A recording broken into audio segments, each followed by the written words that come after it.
Hello, everyone. Welcome back to another episode of That's Hot Pod. I'm your host, Tam, here with my beautiful and talented friend, Christian Garza. Hello.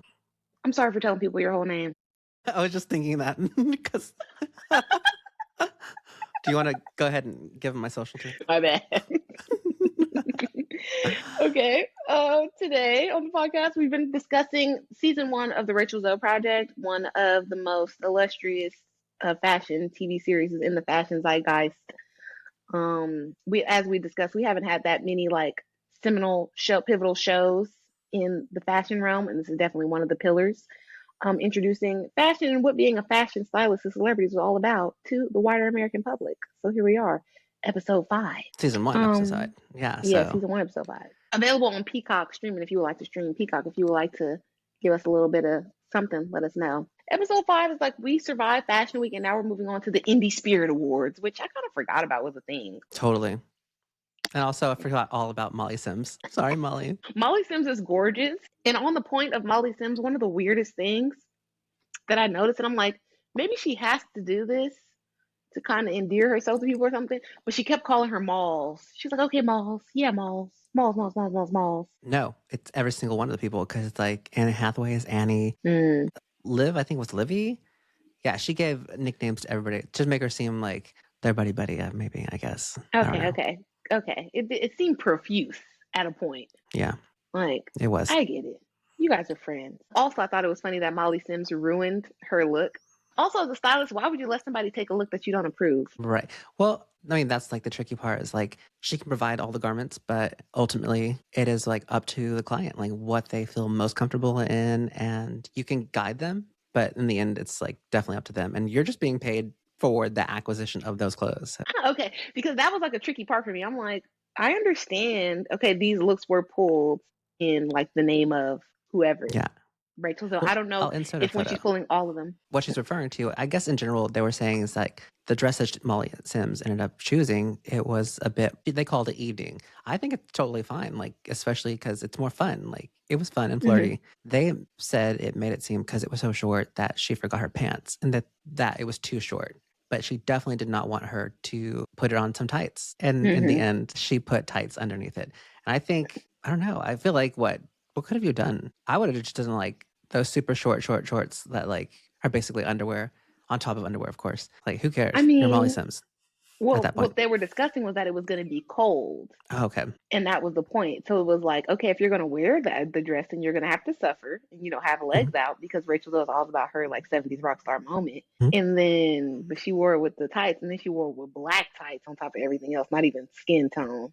So I was like, girl, that's where she could have gone. She could have gone definitely skin tone. But also, like you were saying, and that's a difficult relationship with the stylist. And I think that's probably what varies among like different types of stylists is like, I procured these clothes and then I'm essentially renting them to you. Mm-hmm. I'm the middleman, and then you're just paying me. So like, let's say Rachel Zoe's fee was $10,000. So you're giving me $10,000 to come here, consult with me, try on all the clothes that I've collected, and then borrow a look or two. And then you decide which one that you wear. Whereas like other people are coming to specifically be dressed by her head to toe in what she decides. So it was like a little different. It's also like how invested, because Molly Sims was, like, I don't know if she says a prominent, but she's, a model-y person. Oh yeah, so she feels like she has fashion input too. Yes. Which is not good. No. Yeah, because like you were always a model, Molly Sims. You were never like a designer. So thinking that you have a good like eye or head is like, you were a mannequin. Yes. Rachel, though, in this episode remembers her 20-year anniversary and randomly wants to have a party during Oscars week, which is a problem across the board. And it's also more of a problem because exactly, that's what I was going to say. I'm like, it's even more of a problem because we here, and this is what happens a lot at jobs, especially when you end up in like a too personal job like this with a rich person. Mm-hmm. We are here to do Rachel Zoe enterprise work as far as the styling. That's why you hired us. That's our expertise. That's what we're doing here. Mm-hmm. You coming up with a rabbit out of your hat and then you just throw it to us like, plan my party. Make it happen. I would love to have this party. Yeah. Yes. And they're out looking for locations and stuff and they're wasting time. It was like, and then she didn't even end up having the party because, girl, nobody wants to have this party. Your husband don't want to have a party. The people that you delegated to the task to don't want to throw it for you. And then it just seems so odd to me. And I'm not coming at this from a place of like being higher or better because I'm also divorced. Shout out to you, Rachel. I'm looking at this and I'm just like, why do you even want to have a party? First of all, your relationship is not in the best place. Look around. Second, what are we celebrating? And then she was like, oh no, it was her 10-year anniversary. My bad, I said Yeah, 20. 10 years. She was like, it's just like a big party and blah, blah, blah. And it's like, would your guest even care about coming to this? Like, who is this party for? Well, and even Roger said, it's like, I don't want, it could just be something small with us because, like, I don't want 200, family and friends. But that's what she was like, oh, we already have the guest list. Like, who did you invite? How did you, is this like Yes. going to be a work mixer type of thing? Like, y'all have 200 friends. And then it seems like, okay, you just came from the fashion week where you ditched him on a date. You didn't go out. We saw another clip of him like trying to get cozy with you on the couch. And you were like, no, Roger, like, I'm really upset. So you're not having sex. You clearly could have just broke this man off. Happy Yes. anniversary. You could have showed up for a date, wore one of your 1,000 outfits that you got around the house, went out to dinner, bing, bam, boom. That's it. You didn't have to do none of that other stuff. It seemed like that's all he wanted. It was the manufactured drama. They needed that. No, but it seemed like she was really like adamant about the party, and I could not even understand why you want to have a party. What is this about? What is this for? I don't get that though. No clue. An anniversary party? As a party guest, have you ever been excited to be invited to somebody's anniversary party? I haven't. I think it's different. I don't know. The only one I've went to was like a anniversary, but it was also like, I think it's 20 years or something. So Mm-hmm. they were also doing a renewal, but Oh, that's that's what she said it's she like wanted to going to do. another wedding. They could have. That would have been a big party, but they also don't have to do it during like a busy time for her. Like this is like her Yes. climax of her season. But that's just when their anniversary is. You can't change it. That's what you were saying. That was your point. That's true. I don't know. Okay, this is mean, but I don't care. Do you Mhm. feel like at a certain level or like at a certain extent that these events and this stuff is more like a vanity thing? It's not for the couple and it's not really for the guest. It's more so like a look at me moment for whoever is planning Yes. No, the totally. event. Yeah. Cause like that's even what I think about more recently because especially like being Latino Mm-hmm. and that's how like quinceañeras are, especially cause like the Mm-hmm. amount of money, not even quinceañeras, but just also like weddings, the amount of money that Yes. people are willing to put into these like life events is crazy. Cause like people will go into serious debt because of this. But not so, obviously you can celebrate your love in any way. But is it really for you? Do you need this? Do you need the flamingos coming out of the lagoon for whatever reason, the doves flying and the giant like Horse pyrotechnics? drawn carriage. It's not for you. You don't, you just want the spectacle. You want people to talk about it. You want it for Instagram. And that a lot of that is, insidious because it goes hand in hand with like fashion, but also fashion and social media and how it's like not really for yourselves, but you're doing it Mm, projecting that image of you to others. I don't Even know though we because I know it's feel all of it's Klarna or easy payments. Afterpay and credit Afterpay. card debt. I feel like with fashion, it's a little bit different, and I could just be biased to my own like hobbies and things that I enjoy. I always felt like fashion or like people that spend a lot of money on travel, or I have friends that are like addicted to sports and they go to a bunch of sporting events.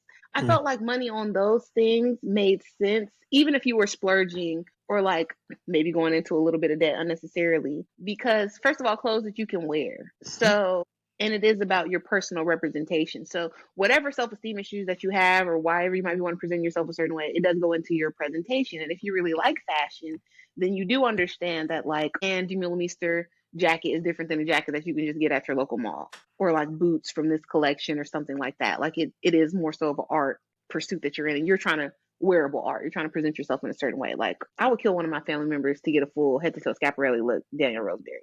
I have several cousins I'm willing to sacrifice for it. Like I understand it. You also have But a with different relationship with your cousins. but also like when it comes to parties and things like that, it just seems like you're putting this on for the other people. And then as a party goer, it's like, we don't care, right? Like we just came because you invited us and like whatever's gonna go The on is free gonna go food. on. The free Yeah. food and like it's like I'm not here like, The oh my DJ. god, my I friend love their looks love. so beautiful. Yes. Like, hey girl, what they got? What kind of Yeah. drinks? Like I could just went to dinner. It just seems so crazy. Maybe because I'm not that type of person. Like I've never wanted like an all eyes on me situation. Even when I got married at court. Because it just That's seems weird like considering you're on like 8 different podcasts.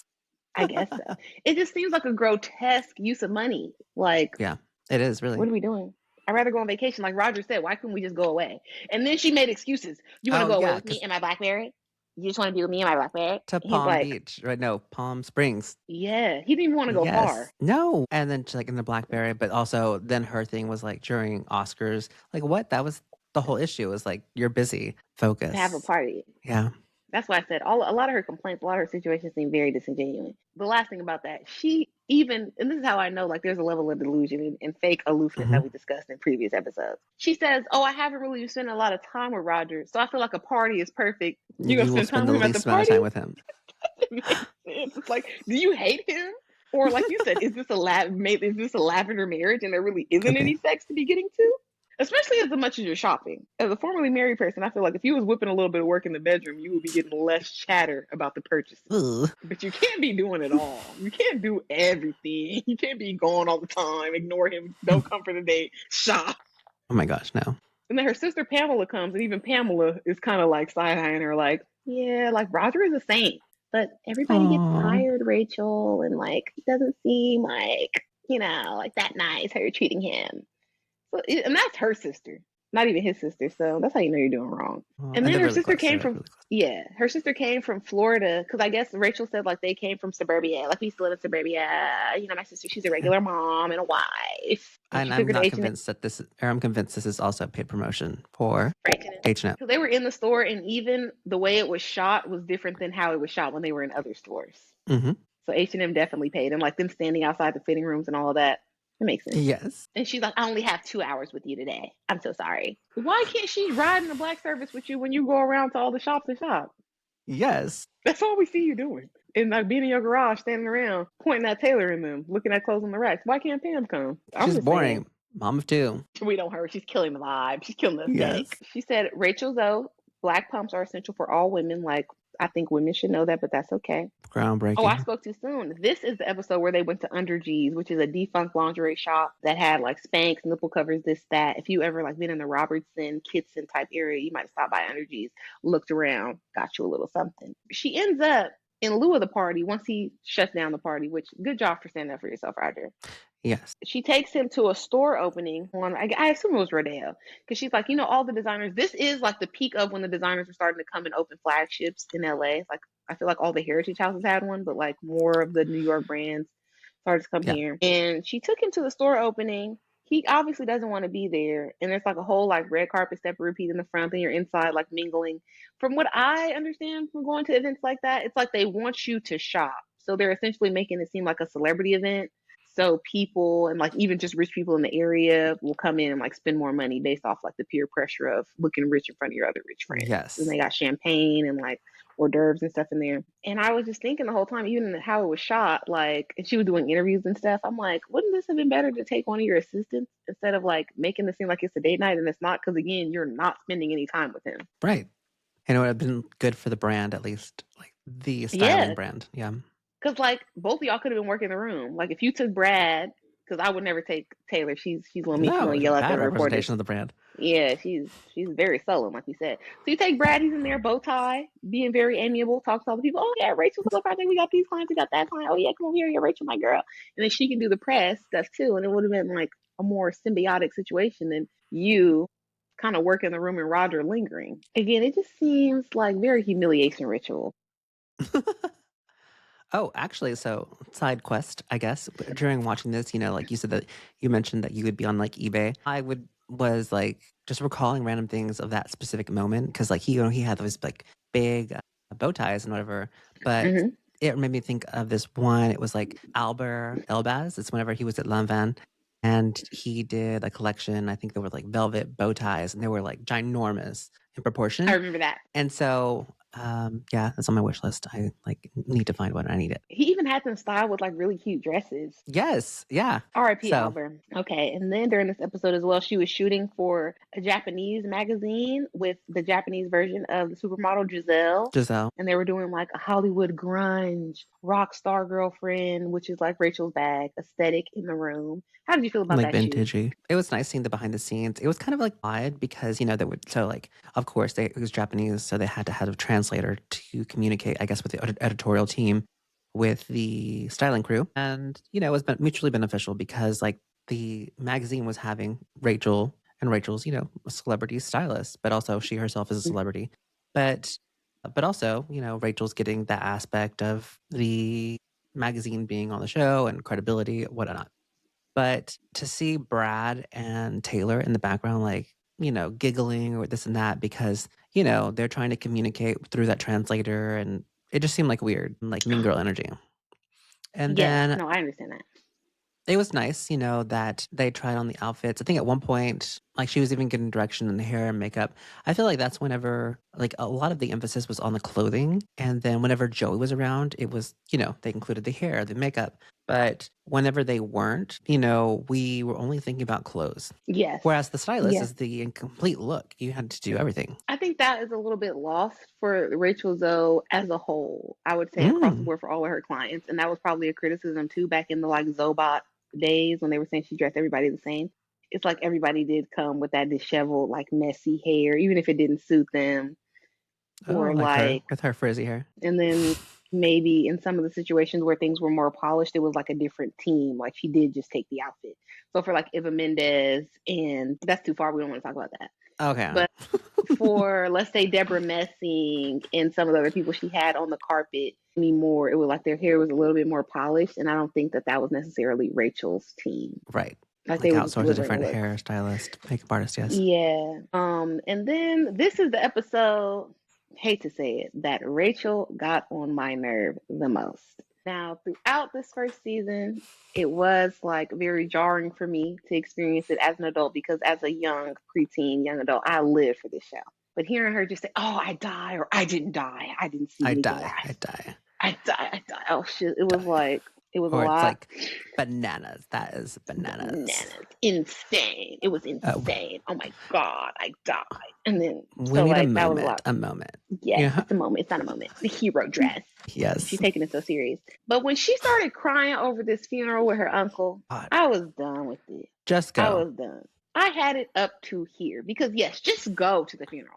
If you're gonna be mulling it over and sitting here crying while you're getting your makeup done and then bringing up irrelevant things like in 20 years I'm gonna be like, oh yeah, I did that like shoot or whatever with Ashton Kutcher, but like I didn't go to my uncle's funeral, and it's like you're surrounded by 5 other people that work for you. Anybody Yes. could go to that shoot and take the outfits that y'all all picked out as a group, Yeah. and you could go to this funeral. I don't know where you're from, Montana, Iowa, wherever. You're clearly not from LA because you could have just drove to the funeral. So you're a transplant, obviously. I feel like And you it's got to Jersey for some reason. I don't know why. probably, you got to fly to this funeral, girl. Go to it. But then she's like, and then I talked to my aunt, and my aunt was like, absolutely not. You have to go. So even when you went and talked to the lady who was grieving, her husband just died. You brought up your own problem. Yes. You talked to her about this shoot and what and that you were conflicted about going. So you're not conflicted then. You want to do the shoot and you're just calling for sympathy to get everybody on the same page as you. Like, oh, I have to work so hard. And that's what was leading me to believe, like, okay, well, maybe she's taking this so serious. Like, it is a career, it's a job. Maybe you don't do this, it'll give you bad reputation, blah, blah, blah. Because that's what they've been drilling into us these other episodes, right? Like, I could never say no to Denis. I could never say no to this person when he was saying she has to calm down the styling work to do the Design. company, like Yeah. design. Yeah. But then when her dad comes, which was very refreshing, he's just telling her, I mean, another styling job is not going to change your life. It put things Exactly. like, oh, so you don't pay the bills in here. Yeah. Well, So yeah, none and of this that's is where it was.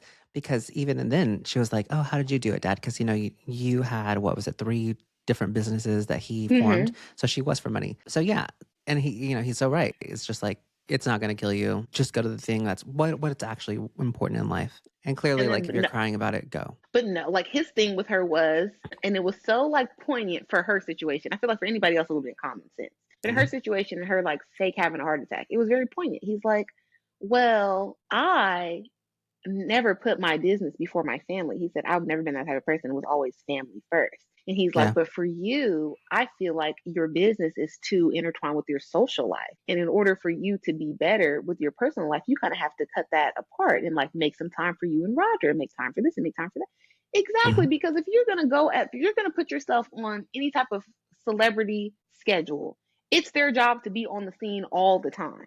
Even their family outings and activity stuff, that might be content, that might be paparazzi pictures, whatever. You're not that. You're an assistant to that lifestyle. But if you are Yes. so caught up that you feel like you have to go to every party and every opening and there's going to be something for you to do every night of the week. So how do you even decide what's important and what's not, or what you have to And go then to and what you also don't have to? in that same vein, she really gives Roger a hard time, of course, because like throughout this first season, especially his vague internet business just really Mm-hmm. plays like a backseat to him showing up on Mm-hmm. the show and being this alleged CFO to her business. But in this particular episode, he is unable to like be there for her like physically. She's had this person, her uncle, pass away, and the father came into town to LA, and he could only be there for like one night. And she wanted them all to go to dinner together, and he couldn't make it work, Roger. So Roger Mhm. still had to keep his like prior appointment or dinner or something. And so, he had to like set the boundary and tell her no, he couldn't. He really has this business that he has to do. And at some point later, she's like guilting him, like, you're a saint 99% of the time, but this one time that I needed you, you weren't there for me. And I thought that was so just trashy and manipulative and just kind of bitchy. Not even kind of. It was a bitch move because he's there for you all the time, listening to your senseless antics, ranting and raving about things that don't really matter in the grand scheme of things, not even in your life for real. It's just about this job that you do. Like, imagine somebody works at the grocery store and they come home and all they talk about is the produce delivery didn't arrive on time and the people Mhm. in the cake shop wasn't doing this and that. So you let it all encompass your life. And Roger got to listen to you all the time. And so much so that he's helping you with your business, even though he clearly has no interest in it. Then you have something that was randomly sprung on him because it wasn't even about the death. It was that Mhm. her dad could only come for that night. Okay, you ditched him so many times on the show in this season so far. He's saying he has something to do for work, not like he's going out with his friends, not his homeboy is opening a baseball bat museum and you want to go to it. Your dad, and then it's like y'all been married for years and years, so he obviously knows your dad. So, and it's your dad coming to town. What does that have to do with anybody else? Nothing. Go to dinner with your dad. And she's like, but I just really want you to be there for me. And I was having a hard, that's had one of the hardest days. No, you haven't. You're not even going to your uncle's funeral because you don't care. Wow, it's true. You just want attention and you want all of the attention on you, just like everybody that worked for you was in that bathroom while you were crying and just watching you cry. Then your dad comes in and he's standing on the side. Like, you could have been gone to dinner. You could. There's so many things that you could have, and it was annoying when she did that whole "you're a saint all the time, but you're not here for me." That is like you're saying it out of your mouth that this Yep. person does everything for you, so this time you should just shut up. But you're not taking it that way. You're taking it like you're always there for me. Where are you now? Why aren't you here now? All the time. Yeah. No days off. So where are you and Roger want to do something? Nowhere to be Yeah. found at a fashion show in here in your garage, chit chatting with these people. Mm. Then even when they planned a date, and then she's like, "Oh yeah, we're bringing Joey and this person." He's like, "What?" Yeah. She's like, "It's still a date. It's like a double date now." He's like, "Okay." He's like, "But everything we do is already so social. Like, you don't want." It Yep. was like, "Do you not want to spend time alone with Roger?" That's the vibe it was giving. It could be. Are you avoiding him? But I don't know. I don't know. I don't she know, just loves Rachel. all maximal attention on her. Which I think is a bad character trait. It is. It's a very bad character trait. But yeah, her dad and her sister basically told her make more time for Roger. Clearly, she didn't listen. As we said, divorce 2025. She listens. She doesn't throw the party. And then so in this episode, they actually finally do go out to dinner to celebrate their anniversary. I guess after the Mhm. dad leaves and all of that. And she still ends up bringing it up.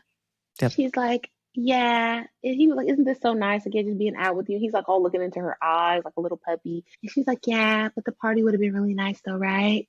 Oh my And he's like, God. we should still have one. And he's like trying Later. to pet her, and she's just like, but we could. It's like nobody wants to have the Yes. party. Nobody wants to come to the party. Nobody care about the party, but you. Yes. And I don't, I don't know. She just seems very hard to please. Well, she's what the impression is that, she did come from that money. She's used to getting her way, and people have like catered to that. So it's weird to her now that people are like not, they're setting that boundary. They're Okay, standing up for themselves. I guess. A I bit guess. of rat. I think this was the one oh I think this was the one where Taylor ends up sitting outside in her car and she Yeah, I gets believe mad so. and she's like, Yes. "You guys figure it out. You figure it out."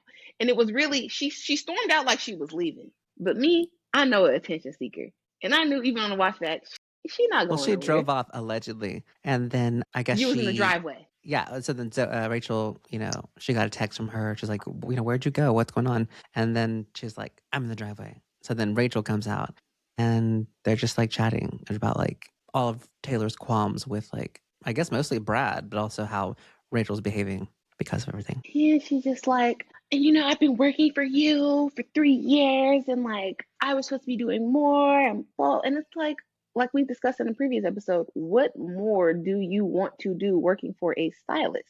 This is Yeah. not like a bank corporation where there's a bunch of different jobs. And then she's like, Rachel, she said I was going to be more hands on with the brand. That hasn't happened. And it's like the brand is not even out. The brand doesn't even exist. She went to a meeting about the brand. Yes. Like she hasn't even found a investor yet. Like, what are we doing?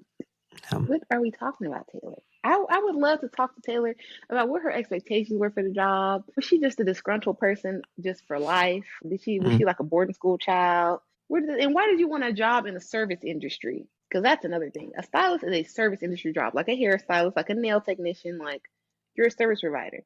If you are like this rich, overprivileged girl who can't be bothered to do anything or help anything, why would you take a service industry job? It's the glamour of the fashion, Like just going to the shows and stuff like that, and then like being around the probably. clothes, but not actually Yeah. like the idea of working is Yes. like I love going to the show. I love picking out all the clothes. I love having them in this garage with me. But the idea of me having to put them in a bag and drive them to a nice neighborhood in Los Angeles and put them on somebody is beneath me. Right? There's so many like instances where she really should have just been fired. Yes, even Yeah. how she was So, talking to people. Then hmm at certain points at this point in the season, it seemed like Rachel was even a little bit scared of her almost. yes. Or like she's tiptoeing around her, like, yeah, well, just Tay being Tay. And then during the storm out, she's like, oh yeah, like she's done this before. She just like, what? Unacceptable. But from a fellow crybaby drama queen, maybe it seems acceptable to her. Because Rachel was like, oh yeah, she'll fall out on the floor if something happened. Probably. Remember, she was like, I have to go to the doctor because I'm so stressed. Oh my gosh. And they think I'm dying. It might be cancer. And then she came back. She's like, no, it's literally just from stress. No, it was just had gas. Yes. An ulcer from stressing Yes. about like these deliveries coming with these dresses. So dumb. You can't be serious. But No. here we are, episode 5. Do you have any takeaways from episode 5? Nope. Just that you're right.